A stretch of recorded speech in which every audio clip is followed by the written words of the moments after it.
Hi everybody, hope you're all okay. Yeah, so I bet the title of the video got your attention.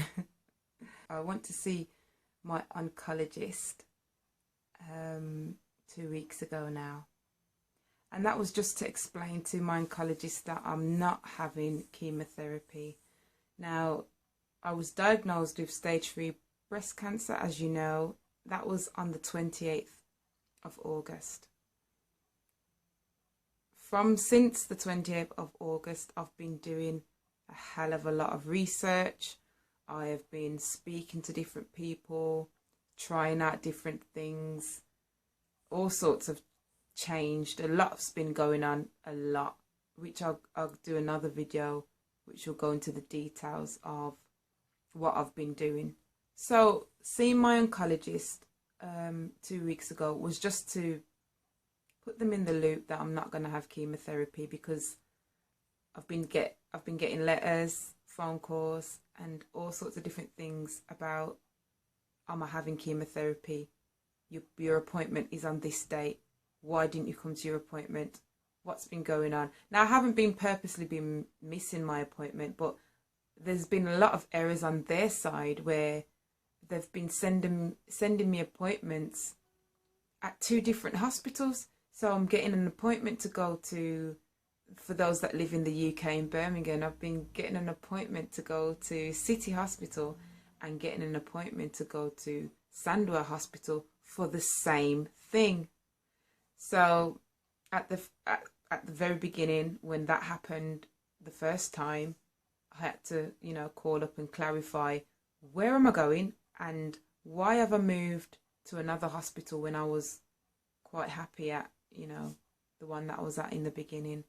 And they says, oh, it's because it's, near to your area and stuff like that. I says, but, you haven't discussed that with me if I'm okay with where I am. And that conversation's just not happened. So why would you just do that, when you know what I mean? It just didn't make sense. So anyway, that aside, there's been a lot of mishaps on their side, and in all fairness, they've apologized to me, but at the same time, it's just not good enough.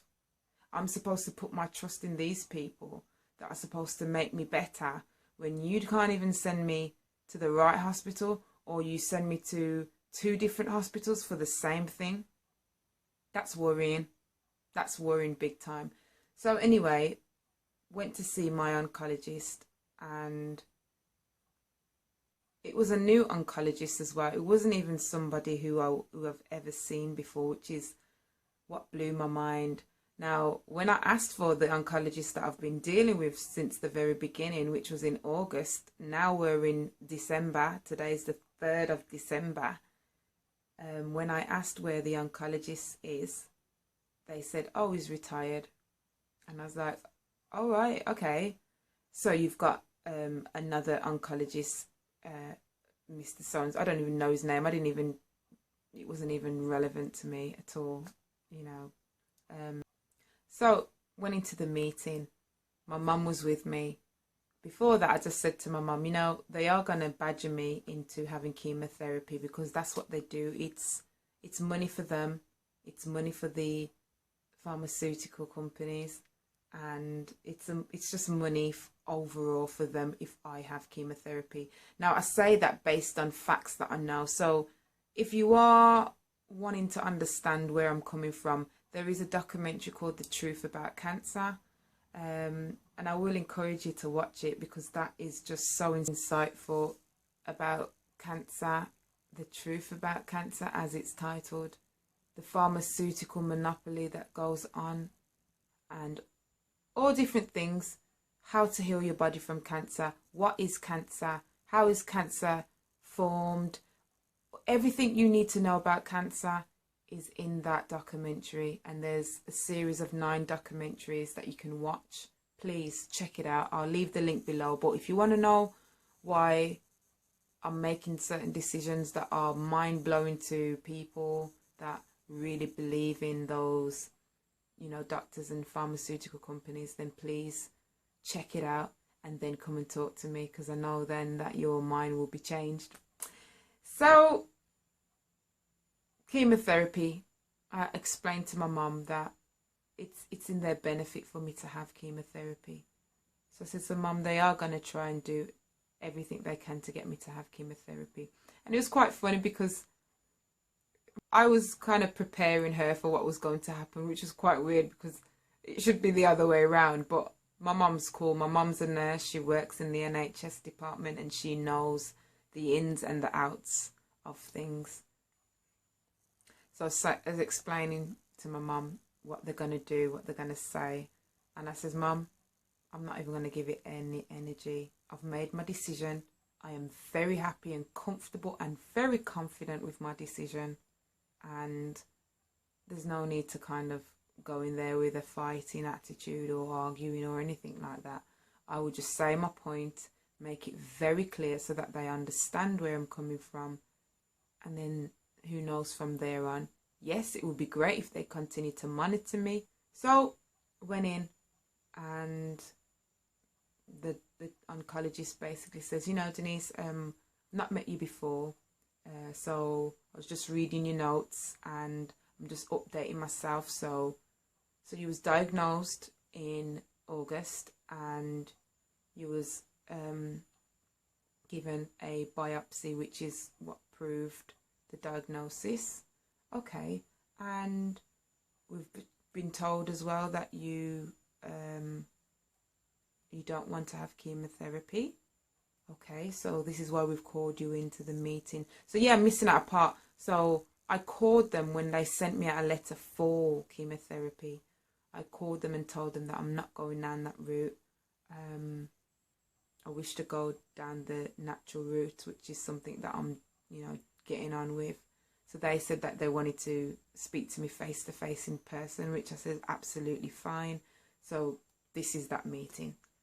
So the oncologist just says to me, so, you know, tell me, you know, what's been going on for you.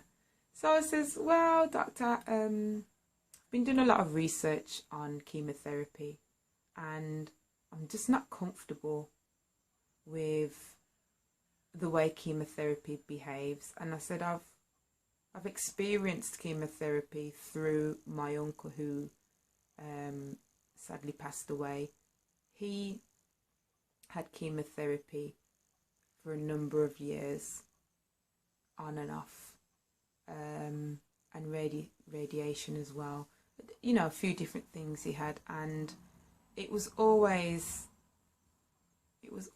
giving a devastating effect on the body. It always made the body, it compromised the body. And as I am right now, I'm fit, I'm healthy, I'm not in any pain, I'm not sick, I'm fine, I'm normal. It's just that I have this tumour that's growing inside me.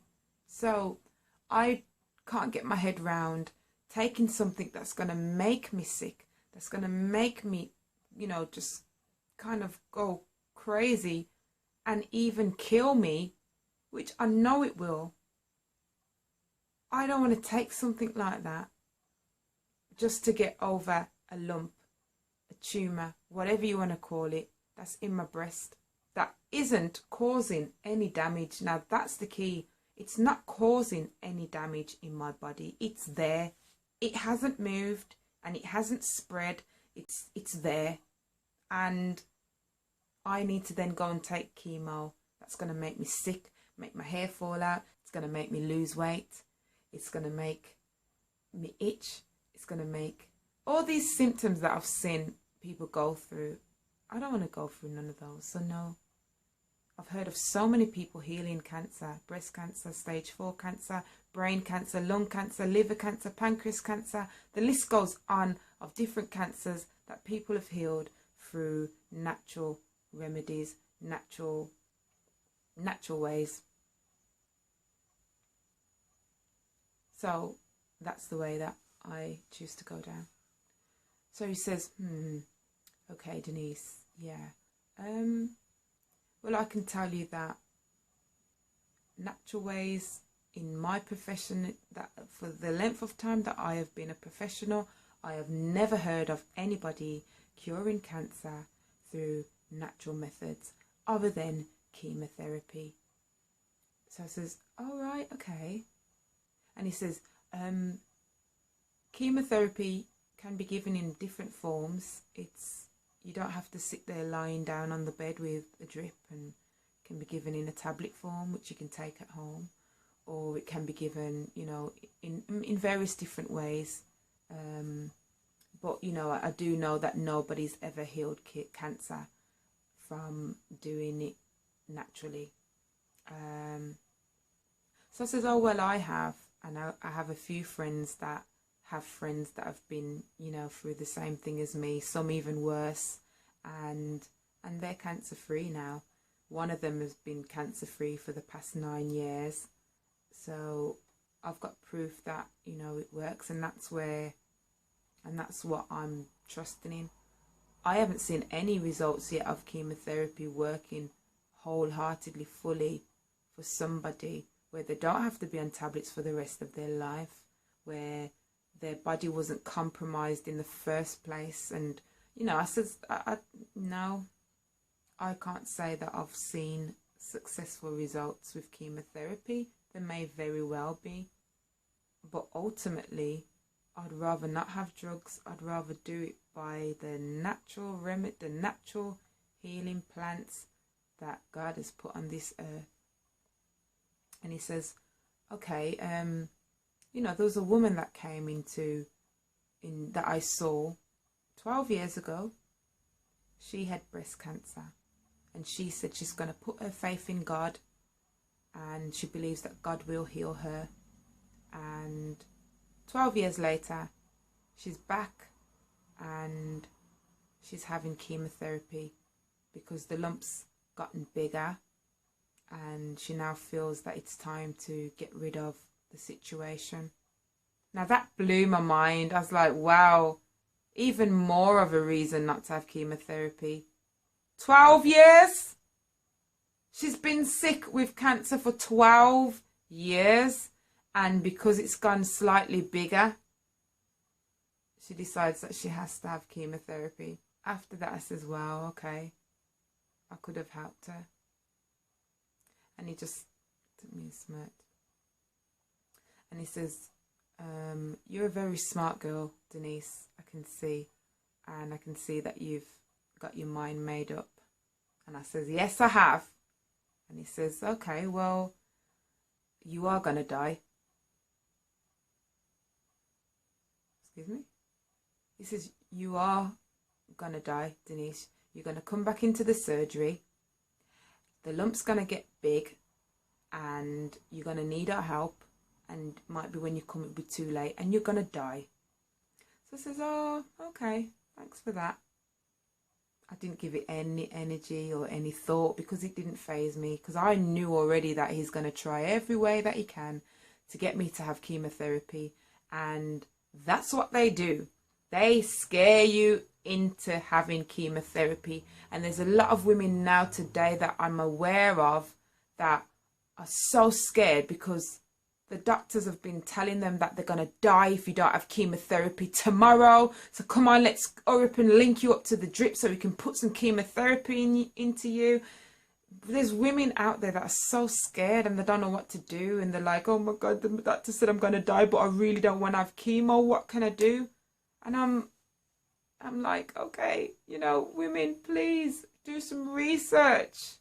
We've got access to the internet, to books, to TV. There's so much resources, that we can call upon that will help us to make decisions about our life and our body and illnesses and sicknesses and diseases and all those different things that we have. There's things out there that we can, embark upon to help us make those decisions for ourselves.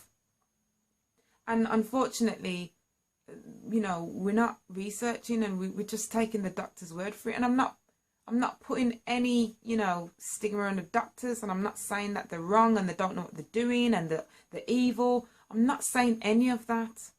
But when it comes to chemotherapy, that's a whole different ball game. And as I says, the truth about cancer outlines a lot about it. And I don't want to go into details about it because, trust me, we haven't got that kind of time.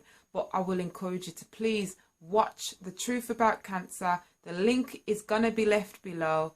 Please click it, watch it, spend time and just research for yourself. You don't even need to go and research or read.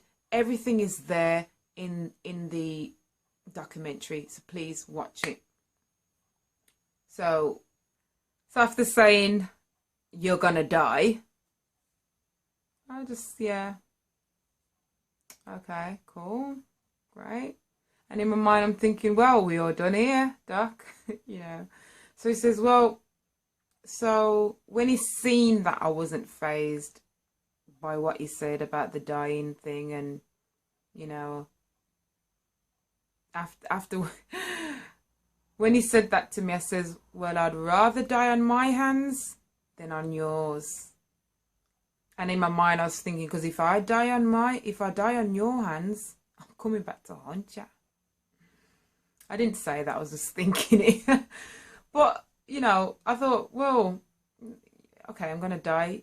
I might step out onto the road and get hit by a car tomorrow and die.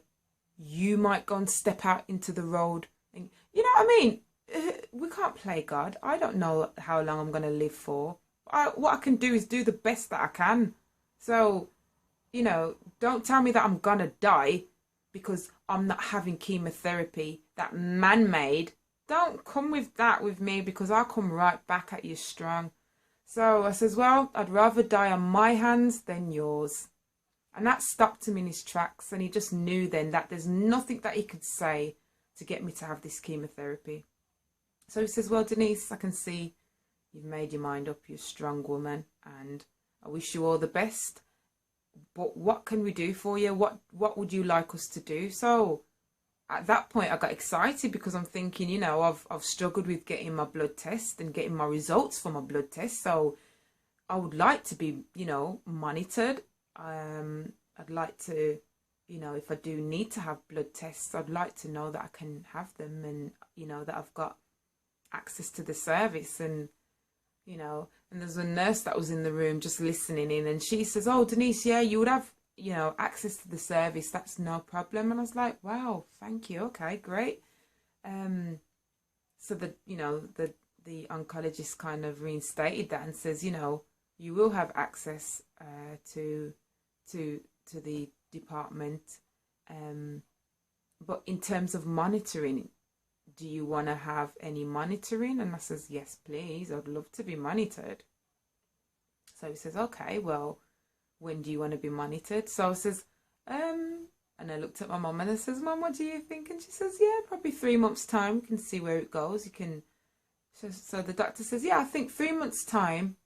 And this is the funny part. He said, I think 3 months time will be a good time to come back, because by then nothing much will have happened, and it gives you enough time to have the chemotherapy, should you wish to do so. But by then, you'll have a good chance if you have chemotherapy at that point. Any time after 3 months could be quite risky, and chemotherapy probably won't work after that time. So just bear that in mind, Denise. So I said, okay, doctor, I'll bear that in mind. So again, just trying to get me to have chemotherapy. And I was just thinking, this is just so funny. But anyway, I said, okay, well, I will be back in 3 months' time, and there will be a difference in what you see. And thank you very much for, you know, committing to monitoring me. So he says, okay, well, all the best, Denise, and we will see you in 3 months' time. And just out of interest, I'm really looking forward to you coming back to see what changes have happened in 3 months' time. And I says, okay, see you later, doctor. And I just, you know, just kind of, it was one of those moments, you roll your eyes moments. So that was my consultation with my oncologist. You can make up your mind about that consultation, but I've very well much made up my mind. So as it stands, I am not going to be having any chemotherapy. I am, however, going to be monitored by the NHS. And I think I'm going to be monitored by the NHS purely so that he can see for himself what's happening, what difference is made, and then so that he can say, you see, I told you so. But I'm going to switch that around. I'm going to switch that bad boy around so bad that he's going to be saying, Denise, what did you do? Please tell me. Not that it would be of any benefit, because they know that chemotherapy, they get paid for chemotherapy. And believe it or not, oncologist gets a commission of chemotherapy. I didn't really want to say that, but because it's in the truth about cancer, so please watch it. But that's the reason, basically. Anyway, I'm glad that on this journey, because people need to know. It's so important for women out there that are going through cancer, whether it's of the breast, of the brain, of the pancreas, of the liver, of the lungs, of the foot, of the toe, whatever. I don't care. Cancer is cancer, and cancer can be healed naturally. Chemotherapy isn't the only way to heal cancer. So for those people out there that are battling, do some research. Don't lap up everything that the doctor says, because they are only trained in medicine. They are not trained in nutrition, in food, in herbs, and all those things that the Creator put on this earth for the healing of our bodies. They are not trained in those areas, and they will tell you themselves that they are trained in how to prescribe medicine. So I then can't bring my theory and what I've learned about food and herbs, and I can't bring that to a doctor who doesn't know anything about it. That would be just a pointless conversation, because they class themselves as the professional of every sickness and disease. So if I say, well, do you know that herbs can heal? They'll say no, because we basically never study that. That's not what we've been taught. We've been taught how to prescribe and give medicine, and that's what we've been, studying. But anyway, I won't go into any details. Stay tuned for more videos. I will do updates. I've got some exciting stuff coming up, and I'm absolutely buzzing about it. People can't understand why I'm buzzing when I have cancer, and oh my God, no, I'm buzzing because this is an opportunity. I'm using this as an opportunity to get the word out there, to, for people to see how easy it is. And I say that with such emphasis, how easy it is to cure cancer. So guys, please stay tuned. Thank you for your support. If you do have any questions, please leave a comment below and I'll get back to you. Maybe not straight away, but when I can, I will get back to you. Please share the video, and please comment, and please rate, and please subscribe so that you can see what else I'm going to be doing. Take care for now. Goodbye.